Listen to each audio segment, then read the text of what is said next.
El mentoring lo hemos identificado en las comunidades de práctica de cultura y valores como una herramienta que nos puede ayudar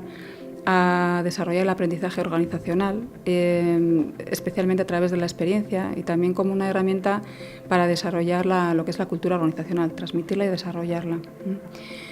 Al final, de los retos que tenemos los equipos de gestores del área social, de recursos humanos,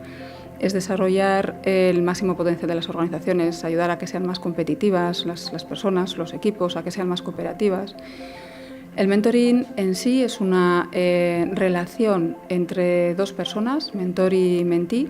en la que una tiene un expertise en una materia, en un contenido, y la otra necesita ser mentorizada o necesita aprenderlo. Está muy basada en la experiencia, y una de las claves de que se produzca el aprendizaje es la relación en sí que tienen las dos personas, que se da entre ellos. El ámbito de aplicación puede ser diverso, como hemos visto, como estamos viendo en la jornada, para cuestiones de igualdad de género, para desarrollo de personas, para desarrollo de posiciones de liderazgo, obviamente para sacar el talento que las personas tenemos dentro,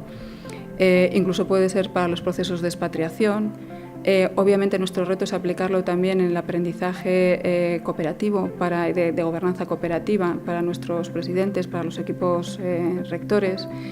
Y otro reto también es cómo hacer que, a través del mentoring, que Mondragón sepa todo lo que Mondragón sabe, y hacer también intercooperación entre diferentes posiciones.